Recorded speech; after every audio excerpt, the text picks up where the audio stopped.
नमस्कार। Sanskrit online channel पर आप सभी का बहुत बहुत स्वागत है। आज की ये वीडियो 10वीं कक्षा के विद्यार्थियों के लिए है और मैं कहूँगी कि आप सबके लिए ये खुशी का विषय है कि आज इस वीडियो में मैं सीबीएसई के द्वारा जारी 2020 व 21 के लिए जो आपका सैंपल पेपर है, जिसे आदर्श प्रश्न पत्र हम कहते हैं, वो सीबीएसई के द्वारा जारी कर दिया गया है 10वीं कक्षा के लिए, ताकि आप उससे अभ्यास कर सकें और आपको पता चल सके कि किस तरीके के प्रश्न जो है आपकी परीक्षा में पूछे जाएंगे। और इस प्रश्न पत्र को कराने का मेरा उद्देश्य केवल आपके इन प्रश्नों के उत्तर देना बिल्कुल भी नहीं है। सबसे मुख्य जो मेरा उद्देश्य है वह यह है कि जब आप प्रश्न पत्र संस्कृत का करते हैं, जब भी आप कोई प्रश्न करते हैं तो किस तरीके से आप प्रश्नों को हल करें, और आपको प्रत्येक प्रश्न को पढ़ना चाहिए, वह उसको समझना चाहिए, उसके बाद आपको प्रश्नों के उत्तर देने चाहिए। तो इन सभी मुख्य बातों के बारे में आज हम इस वीडियो में चर्चा करेंगे। वह सारे प्रश्नों के प्रश्न पत्र के जो प्रश्न हैं उनका भी हल करते हुए हम ये आज 80 नंबर का जो आपका क्वेश्चन पेपर है, प्रश्न पत्र है, वो इस वीडियो में आज हम हल करेंगे। तो देखते हैं 10वीं कक्षा का आदर्श प्रश्न पत्र 2020-21 कक्षा 10वीं। और समय जो होता है आपको सबको पता ही है कि 3 घंटे का समय होता है, और संपूर्ण अंक जो होते हैं वो होते हैं 80 अंक का आपका प्रश्न पत्र आता है। तो सामान्य जो निर्देश होते हैं उनको जानना बहुत जरूरी है। मैं आपके सामने पढ़कर ये बता रही हूँ। कृपया सम्यक्तया परीक्षणं कुर्वन्तु यत् अस्मिन् प्रश्नपत्रे 11 पृष्ठानि मुद्रितानि सन्ति। ठीक है, अच्छे से परीक्षण इस बात का कर लें कि इस प्रश्न पत्र में कितने पृष्ठ हैं, 11 पृष्ठ दिए गए हैं।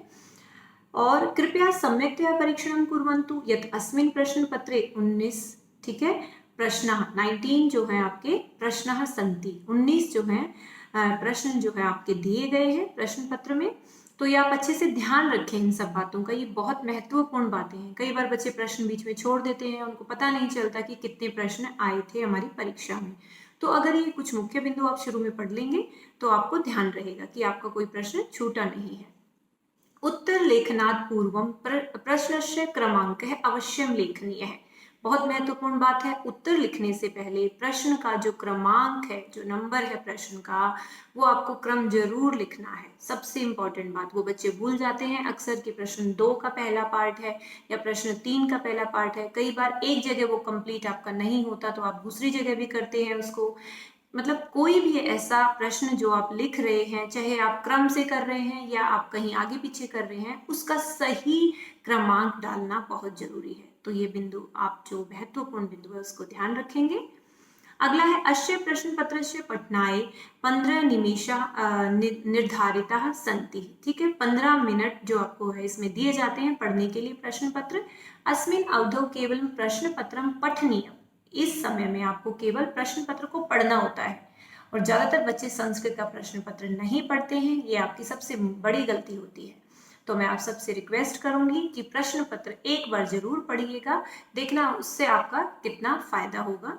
और उत्तर पुस्तिकायाम च किमपि न लिखनीय। उस समय में आपको कुछ भी उत्तर पुस्तिका में लिखने की आवश्यकता नहीं है। 15 मिनट आपको प्रश्न पत्र पढ़ने के लिए दिए जाते हैं। आप समझिए कि किस किस तरीके के प्रश्न आए हैं, और ये जो मुख्य निर्देश हैं उन सब के बारे में आप अच्छे से पहले जान लें। और प्रश्न पत्र का जो स्वरूप है वो देख लें कि अ भाग और आ भाग 2 भाग में आएगा। अ भाग बहुविकल्पात्मक होता है 40 नंबर का, आ भाग वर्णात्मक होता है 40 नंबर का। तो इसमें इस प्रश्न पत्र में 2 भागों स्तः 2 होते हैं भाग, जैसा कि मैंने बता दिया, विकल्पात्मक और वर्णात्मक। और प्रश्न संख्या प्रश्न पत्र अनुसार अवश्यमेव लेखनीय, वही बात है।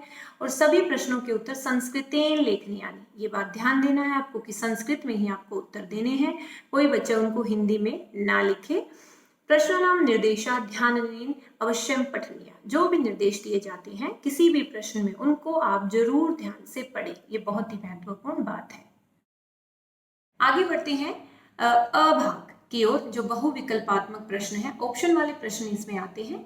ठीक है, तो इनमें जितने भी प्रश्न अनुप्रयुक्त व्याकरण से जो लिए गए हैं, इसके बारे में मैं आपको एक बात बताना चाहती हूँ कि यहाँ पर जो मैं आपको बताऊंगी कि प्रश्न हल कैसे किए जाते हैं। हर प्रश्न को हम डिटेल से नहीं समझेंगे, क्योंकि व्याकरण के हर विषय को मैंने अलग वीडियो के माध्यम से आपको समझाया है। आप इस वीडियो को देख करके आपको लगता है कि कौन सा टॉपिक आपको अच्छे से समझ नहीं आया है, तो उसको दोबारा से देखें और फिर से इन प्रश्नों को हल करें। वैसे संबंधित अन्य भी जो वर्कशीट्स आपको दी गई है उनको हल करें। ठीक है, तो देखते हैं पहला प्रश्न। अधोलिखित वाक्येषु रेखांकित पदस्य संधि पदम संधि छेद पदम व चिन्होतः। अब प्रश्न का समझना आपको बहुत जरूरी है। नीचे लिखे गए वाक्यों में रेखांकित पद से समझते हैं जो अंडरलाइन किया हुआ है, उसमें संधि पद को या तो संधि विच्छेद आपको जो है उसका चुनना है। ठीक है, तो संधि विच्छेद होगा या उसका संधि का संयोग होता है, तो वो दोनों आपको इसमें देखने हैं। मेन आपको क्या देखना है, अंडरलाइन जो शब्द है उसी का उत्तर आप ऑप्शन में से देखेंगे। तो केवलम प्रश्न चतुष्टयम। अब एक महत्वपूर्ण बात जो ज्यादातर प्रश्नों में आएगी, तो मैं अभी इसमें आपको बता रही हूँ कि हर में आपको लिखा मिलेगा केवल प्रश्नम चतुष्टयम, किसी में प्रश्न त्रयम हो सकता है, सब में अलग अलग हो सकते हैं। तो इसमें आपको ज्यादा कंफ्यूज होने की आवश्यकता नहीं है। अगर आपको पांचों प्रश्न, जैसे इसमें 5 भाग दिए हुए हैं, अगर आपको लगता है कि आप पांचों क्रम से कर रहे हैं तो आप पांचों भी क्रम से कर सकते हैं, या आपको लगता है कि आप पूरे कॉन्फिडेंट हैं कि 4 ही मेरे बिल्कुल सही हैं, तो आप 4 भी कर सकते हैं। और अगर आपको थोड़ा सा भी संदेह है तो मैं कहूंगी कि आप सारे के सारे प्रश्न क्रम से कर दीजिए, उसमें आपका कोई भी नुकसान नहीं होगा। ठीक है, तो इस बात का आप ध्यान रखेंगे। तो देखते हैं, मैं पहले प्रश्न का पहला भाग। अचिरादेव चंडवातेन मेघरवैश्च सह प्रवर्षः समजायत। तो इसमें अंडरलाइन रेखांकित जो है उस पर ध्यान देना है हमें, अचिरादेव। ठीक है, तो इसमें अचिरादेव, अब संधि हमें पता है कि देखना है ऑप्शन में से, अचिराद जमा एव, अचिरात जमा एव या अचिराद जमा एव। ठीक है, तो इसमें अचिरात ख जो है वो आपका उत्तर होगा, अचिरात जमा एव, त का जो है द हो जाएगा और ए उसमें मिल जाएगा, तो अचिरादेव बन जाएगा। ठीक है, तकार का दकार। आगे है आलस्यम ही मनुष्याणाम शरीरस्थः महान रिपुः। ठीक है, ऑप्शन देखते हैं। इसमें रेखांकित हमने देख लिया है, शरीरस्थ जमा महान, तो शरीरस्थो महान, शरीरस्थ महान या शरीरस्थ महान, 3 ऑप्शन है आपके। तो इसमें उत्तर क्या होगा, शरीरस्थो महान। जो क है वो आपका उत्तर रहेगा इसमें, शरीरस्थो महान। विसर्ग का जो है ओ हो जाता है। आप इस नियम को जो अच्छे से समझ लें, संधियों को अच्छे से समझ लें। अगर आपको कोई भी कंफ्यूजन है तो इसका उत्तर क रहेगा। आगे बढ़ते हैं। कश्चित कृष्कः बलिवर्दाभ्याम क्षेत्र कर्षणम कुर्वन् आसीत्। तो रेखांकित पद कश्चित। ठीक है, तो देखते हैं, कश जमाचित और क जमाचित या कह जमाचित। ठीक है, तो साफ ही पता चल रहा है ये बहुत इंपॉर्टेंट संधि है। कह जमाचित, ग जो है वो इसका उत्तर रहेगा। विसर्ग का जो स श तीनों श होते हैं वो वाली संधि है ये। आगे बढ़ते हैं। किंचित कालम नय माम अस्मात् जमा नगरात बहु दूरम। तो अस्मात् जमा नगरात, इसका जो है हम देखेंगे कि कैसे करेंगे। अस्मात् जमा नगरात, 3 ऑप्शन दिए हुए हैं इसके, तो इसका उत्तर क्या रहेगा, अस्मान नगरात, जहां पर त का न हो जाता है। ठीक है, ये भी एक नियम है कि जब हमारे अंतिम पद में क्या आता है, सामने न आता है, तो जो होता है हमारा प्रथम पद का अंतिम अक्षर भी जो है क्या हो जाता है, उसका त थ द ध न 5वां अक्षर हो जाता है। ये सारे संधि के नियम हैं। आप संधियों को अगर ध्यान से पढ़ेंगे, समझेंगे, तो सारी चीजें आपको बहुत ही आसानी से समझ में आ जाएंगी। और ये एग्जाम्पल हमने उनमें किए हैं, ज्यादातर महत्वपूर्ण जो है सारे एग्जाम्पल हम कर चुके हैं। अगला जो है, अयोग्य पुरुष न अस्ति योजकः जमा तत्र दुर्लभ है। अब योजकः जमा तत्र, ये भी विसर्ग वाली संधि है, तो इसमें क्या होगा, विसर्ग का स हो जाता है, तो क्या होगा उत्तर, योजकस तत्र। इसका जो क है वो है इसका उत्तर, योजकस तत्र। ये तो हमारा संधि का प्रश्न था, जिसके उत्तर भी हमने साथ साथ में किए हैं। और इसमें आप नियमों का ध्यान रखेंगे। जिस भी टॉपिक में आपको कंफ्यूजन है उस वीडियो को ध्यान से देखें, वह सारे उदाहरणों को अच्छे से समझ लें। आगे देखते हैं प्रश्न 2। अधोलिखित वाक्येषु रेखांकित पदानाम। नीचे लिखे गए वाक्यों में रेखांकित पदों का समासम विग्रह, या तो समास का विग्रह व समासम, या तो समास या विग्रह व या उसका विग्रह प्रदत्त विकल्पेभ्यः चुनो चिन्होतः, दिए गए विकल्पों से चुनकर आपको लिखना है। समास का प्रश्न है, हमें समझ आ गया। केवलम प्रश्न चतुष्टयम, ये भी देख लिया हमने कि 4 प्रश्न करते हैं, इसके बारे में मैं आपको पहले ही बता चुकी हूँ। तो देखते हैं पहला, वानरे सिंहस्य कर्णम आकृष्य पुनः वृक्षोपरि आरोहति। अब इसमें क्या है, वृक्षोपरि, तो ऊपरी के साथ क्या आता है, षष्ठी विभक्ति, तो ये तो देख लेते हैं हम, वृक्ष की षष्ठी विभक्ति किस में लगी है, वृक्ष ऊपरी, वृक्षस्य ऊपरी, तो ख जो है वो इसका उत्तर रहेगा वृक्षस्य ऊपरी, वृक्ष के ऊपर। तो हमें नियम ध्यान रखने हैं, यहाँ पर भी हर एक व्याकरण का जो भी विषय है नियम को आपको जरूर याद रखना है, तो बड़ी आसानी से आप कर पाएंगे। अगला है, प्रकृति माता सस्नेहम भोगो प्राणिने यूयम सर्वे एव में संतति। सस्नेहम, अब स का अर्थ साथ के योग में होता है कि उसके साथ, ठीक है। तो इसमें जो ऑप्शन है वो देख लेते हैं, स्नेहस्य सहितम, स्नेहेन सहितम, स्नेहस्य अभाव है, ठीक है। तो यहाँ पर स का अर्थ जो है सहितम लगता है हमारा, और इसमें कौन सी विभक्ति लगेगी, स्नेह के सहितम के योग में तृतीया विभक्ति लगेगी, तो स्नेहेन सहितम। ये हमने कुछ शब्द हैं जो तत्पुरुष समास के थे, हमने याद किए थे कि कौन से में कौन सी विभक्ति लगनी है, तो आप उनको अच्छे से ध्यान से देख लें। अगला है, सर्वेषाम एव मत कृते महत्वम विद्यते समयम अनतिक्रम्य। अब अनतिक्रम में आते ही आप समझ जाएंगे कि अव्ययभाव समास में और यथा वाला है ये, तो ठीक है, तो अनतिक्रम्य की जगह क्या आ जाएगा, यथा, यथा समयम, ठीक है। तो क जो है वो इसका होगा, क्योंकि यथा समयम एक वचन में होता है, यथा समय नहीं होगा, उपसमयम नहीं होगा, तो क उत्तर होगा। अगला है, वाक्पटु केनापि प्रकारेण परई न परिभूयते। वाक्पटु, वाक बोलने में चतुर, बोलने में चतुर, सप्तमी विभक्ति का प्रयोग दिख रहा है, तो वाच्य पटु, वाक्पटु नहीं होगा, वाची पटु, वाची पटु, वाची सप्तमी विभक्ति है ये, ठीक है, वाक शब्द की, तो यहाँ पर ग इसका उत्तर रहे। आगे देखते हैं, अगला है 5वां जो हमारा ऑप्शन है, हया च नागा च है, ठीक है। तो इसमें ऑप्शन दिए हुए हैं, हय नागा, हया नागौ, हया नागाश्च, ठीक है। इसमें आपको कंफ्यूजन हो सकती है कि आप हया नागौ कर दें, क्योंकि इसमें दो के बारे में बताया गया है, ठीक है, लेकिन आपको कंफ्यूज नहीं होना। जैसे हया च नागा च बहुवचन में इनका प्रयोग है, तो समास में हमेशा अर्थ चेंज नहीं होना चाहिए, इस बात का ध्यान रखें। तो हाँ, बहुवचन में ही जो है इसका उत्तर पद होगा, तो हय नागा, जो क है वह इसका उत्तर होगा।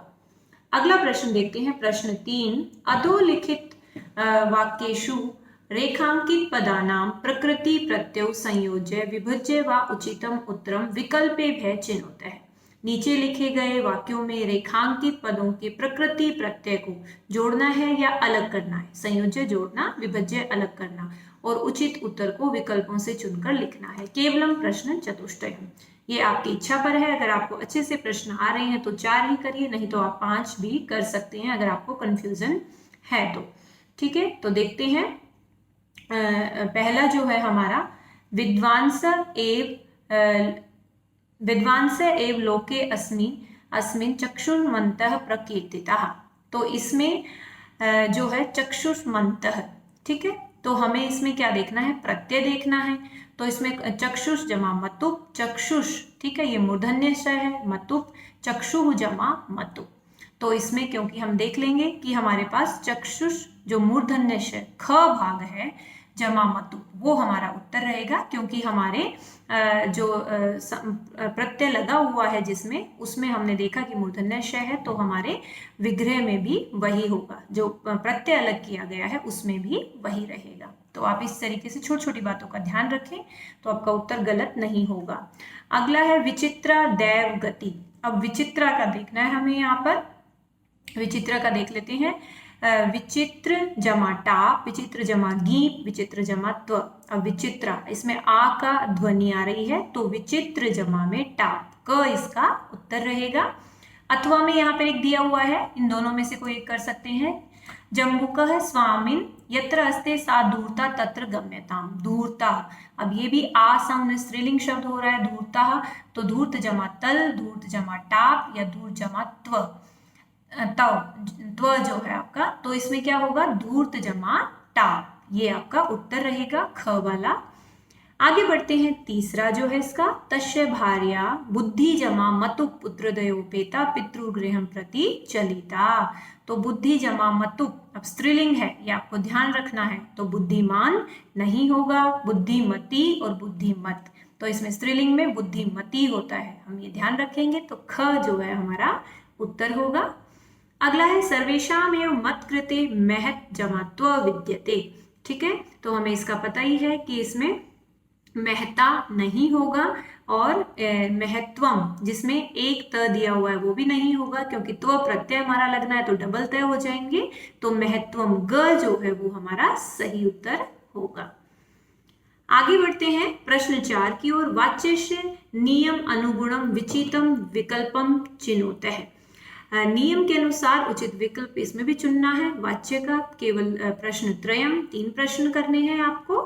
ठीक है, तो देखते हैं, पहला आदित्य है, आदित्य कहता है अभिनव किम डैश क्रीडितुम गच्छसि, क्या डैश खेलने जा रहे हो। अब गच्छसि जब हम किसी से पूछते हैं, तुम यही पूछ रहे हैं तुम क्या खेलने जा रहे हो, और गच्छसि तो मध्यम पुरुष में ही आता है, तो त्वया त्वम अहम, इनमें मध्यम पुरुष कौन सा है, ठीक है, त्वम है, तो इसमें त्वम आएगा, त्वम क्रीडितुम गच्छसि कर्तृवाच्य में। अभिनव है, अभिनव क्या कहता है, उसकी बात का जवाब देता है न नहीं, मया तू, कि मेरे द्वारा तो स्वपाठ है डैश, अब ये कर्म वाच्य में कि मेरे द्वारा तो अपना पाठ, पठ्यते पठामी या पठ्यसी, तो इसमें क्या आएगा, मया तू स्वपाठ है पठ्यते, मेरे द्वारा तो मेरा पाठ पढ़ा जा रहा है। ठीक है, पठ धातु का प्रेरणार्थक हो गया है। आगे है आदित्य शोभनम, आदित्य कहता है बहुत अच्छा, त्वम डैश अपि लिखसी किम, क्या तुम डैश भी लिखते हो, निबंध, निबंधम या निबंधेन, तो ये हमारा सामान्य वाक्य है कर्तृवाच्य का, तो त्वम निबंधम, क्योंकि उसमें द्वितीय विभक्ति आती है कर्म में, तो त्वम निबंधम, ख जो है उत्तर रहेगा इसका। आगे बढ़ते हैं, अभिनव कहता है न नहीं डैश तू गणितस्य अभ्यास क्रियते। ठीक है, तो ये कर्म वाच्य का है, वो बता रहा है ना कि मैं क्या करता हूँ, उससे पूछा तो वो ये कहेगा ना कि मैं क्या कर रहा हूँ, तो मैं में इसमें अहम, अहम की तृतीय विभक्ति क्या होती है, मया, क्योंकि इसमें कर्म वाच्य में देखना हमें क्रियते हमारी धातु लगी हुई है। ठीक है, मया तू, अब ग जो है वो इसका उत्तर रहेगा, मया तू गणितस्य अभ्यास है क्रियते, तो ये हो गया आपका वाच्य का प्रश्न।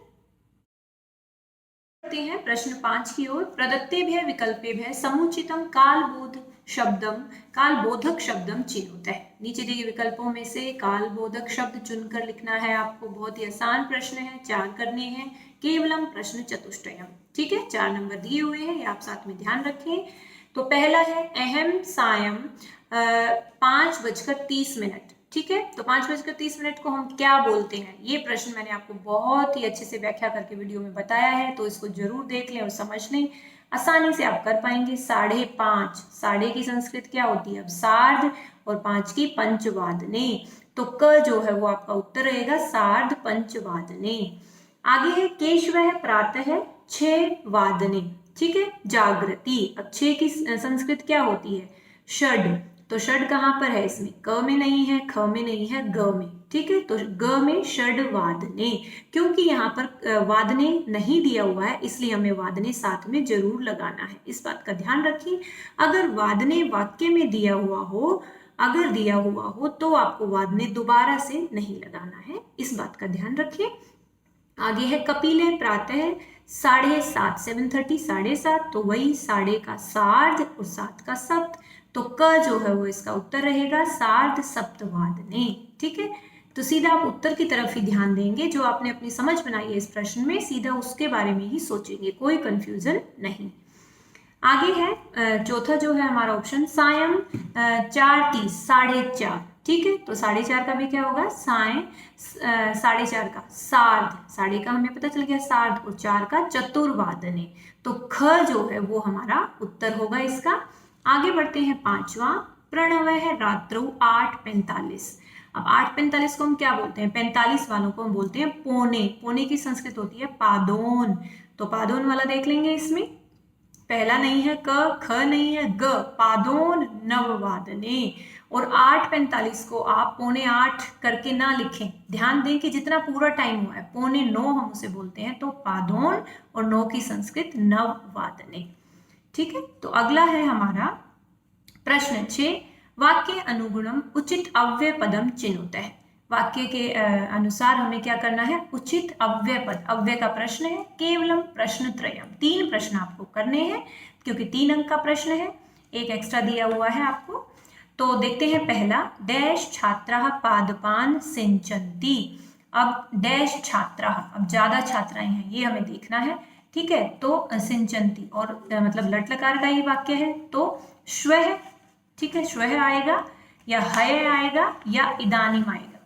तो इसमें श्वः जो है आने वाला कल और हय बीता हुआ कल, तो इदानीम आएगा इसमें। इदानीम का मतलब है इस समय छात्राएं जो हैं पेड़ पौधों को सींच रही हैं, ठीक है, सिंचन्ति।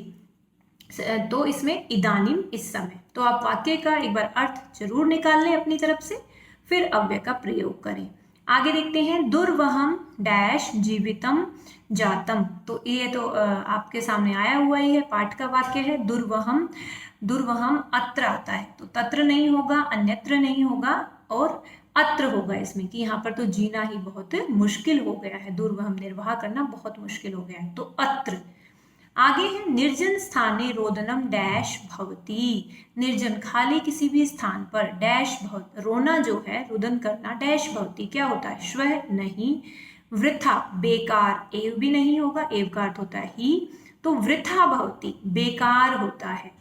तो अगला है चौथा हमारा, डैश गणितस्य परीक्षा अभवत। अभवत, अब जहां पर भी अ का प्रयोग आएगा वहां पर आप समझ लें कि हय आएगा। जहां पर भी लंग लकार का प्रयोग होता है, अभवत, अपठत, अखादत, वहां हय का प्रयोग होता है, ठीक है। तो इसमें हम पहले जान लेंगे कि हय आएगा, हय मतलब कल परीक्षा हुई थी गणित की, ठीक है। आगे बढ़ते हैं प्रश्न 7 की ओर।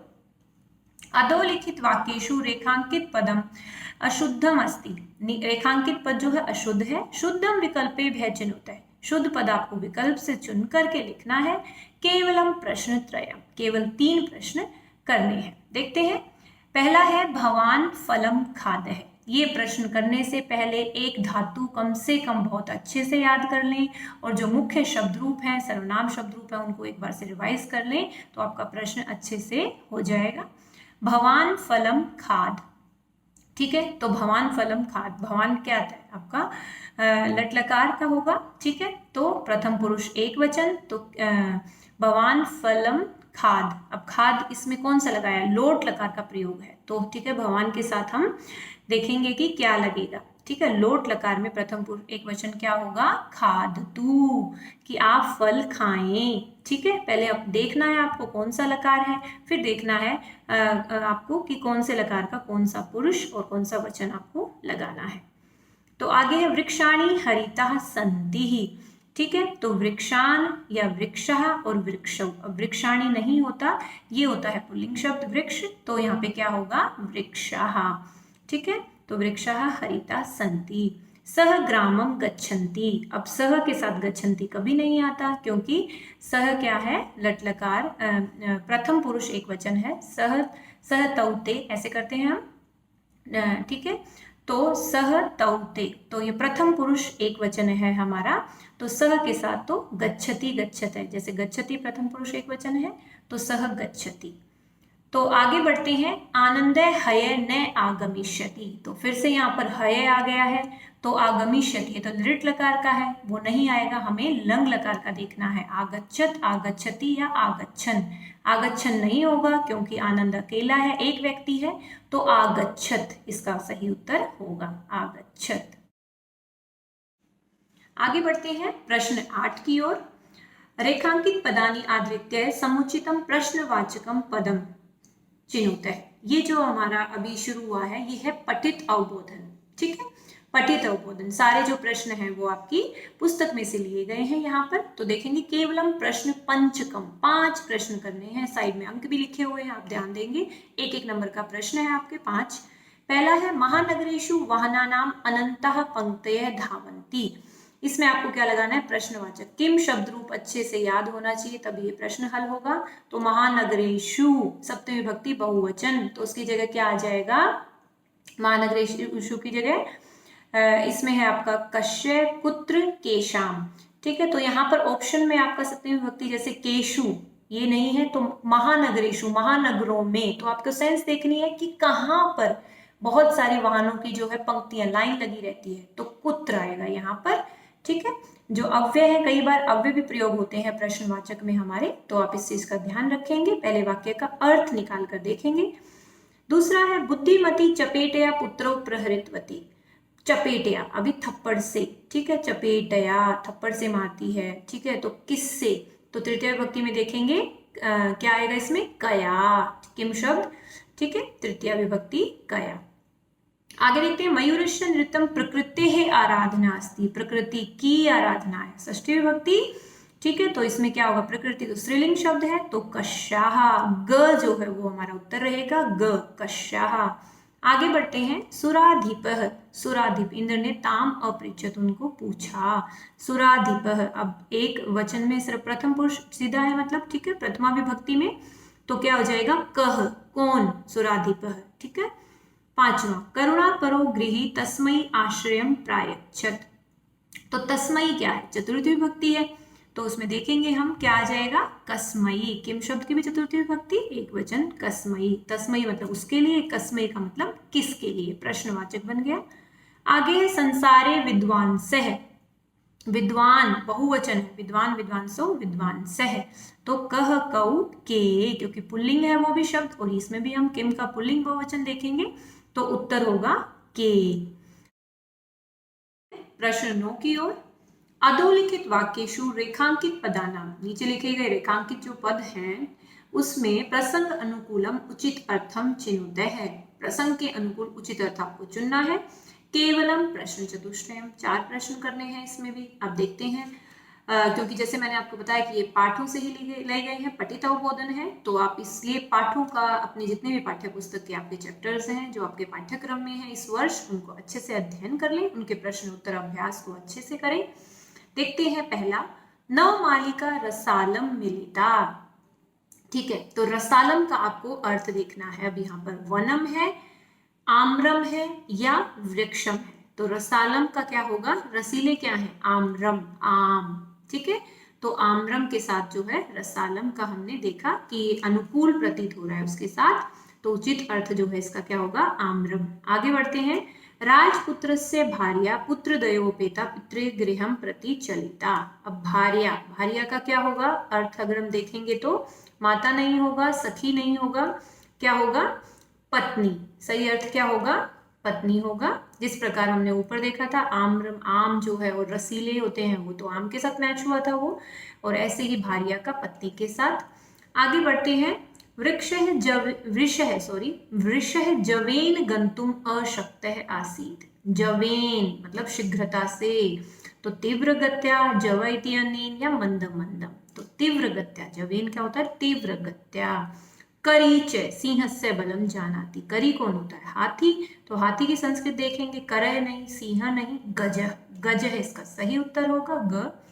माम निज गले बुद्धवा चल सत्वरम, सत्वरम का मतलब जल्दी जल्दी, तो उसका अर्थ देख लेंगे, मंदम नहीं, शीघ्रम हाँ, और शनई का मतलब भी धीरे होता है, तो इसका उत्तर होगा शीघ्रम। आगे बढ़ते हैं प्रश्न 10 की ओर, भाषिक कार्य संबंधानाम प्रश्नानाम समुचितम उत्तरम विकल्पेभ्यः चिनुतः, तो भाषित कार्य से संबंधित ये प्रश्न है, आपको विकल्पों से चुनकर उत्तर देने हैं, बहुत ही ध्यान से करने का ये प्रश्न है। इस वर्ष ये पाठ्यक्रम में प्रश्न आया है 6 नंबर का, केवलम प्रश्न षटकम, 6 प्रश्न आपको करने हैं। दुर्दान्तैर्दर्शनैरमुना शानैव जनग्रसनम अस्मिन् वाक्ये विशेष्य पदम किम, अब विशेषण और विशेष्य के बारे में आपको पता होना चाहिए, अच्छे से मैंने ये पूरी वीडियो आपको करवाई है। तो दुर्दान्तै दर्शनै, ठीक है, तो इसमें दुर्दान्तै और दर्शनै या अमुना, ठीक है, तो इसमें से आपको बताना है कि विशेष्य क्या है। ठीक है, तो यहाँ पर विशेष्य क्या है, दर्शनै, जो दांत है, ठीक है, वो है इसका विशेष्य, और विशेषण क्या है, दुर्दान्तै। आगे बढ़ते हैं। मार्गे गहन कानने एकम व्याघ्रम ददर्श।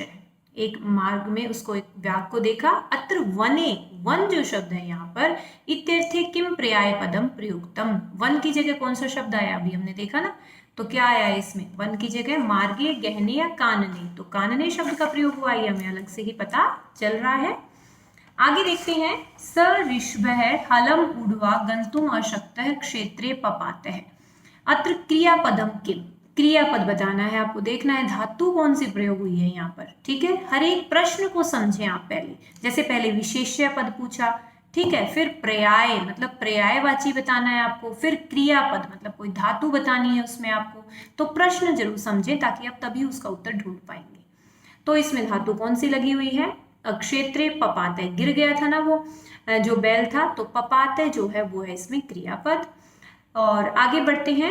निमित्तम उद्देश्य ही यह प्रकुप्यति ध्रुवम से तस्य अपगमे प्रसीदति। अस्मिन् वाक्ये प्रकुप्यति इतस्य किम विलोम पदम प्रयुक्तम। अब निमित्त उद्देश्य करके ही जो क्रोध करता है, निश्चय ही समय आने पर ध्रुवम से तस्य अपगमे प्रसीदति, उसके खत्म हो जाने पर प्रसन्न हो जाता है। प्रकुप्यति का विलोम पद गुस्सा करना, और उसका विलोम क्या होगा, ध्रुवम का मतलब नहीं निश्चय से, प्रसीदति खुश हो जाता है, और निमित्तम कारण, तो गुस्सा करने का तो खुश होना ही होगा, तो प्रसीदति इसी वाक्य में आया है, तो विलोम पद क्या होगा, प्रसीदति। आगे बढ़ते हैं। पांचवा, क्रुद्ध सिंह वानरम प्रहर्तुम इच्छति। अस्मिन् वाक्य विशेषण पद, अब विशेषण बताना है आपको कि विशेषण कौन सा है इसमें। तो क्रुद्ध है, सिंह है, क्रुद्ध है, सिंह है या वानर है, तो इसमें क्रुद्ध है, जो क्रुद्ध है कौन है वो, सिंह है, शेर है, तो इसमें विशेषण क्या है, उसका क्रोधित होना, तो क्रुद्ध है जो है यहाँ पर सही उत्तर होगा विशेषण।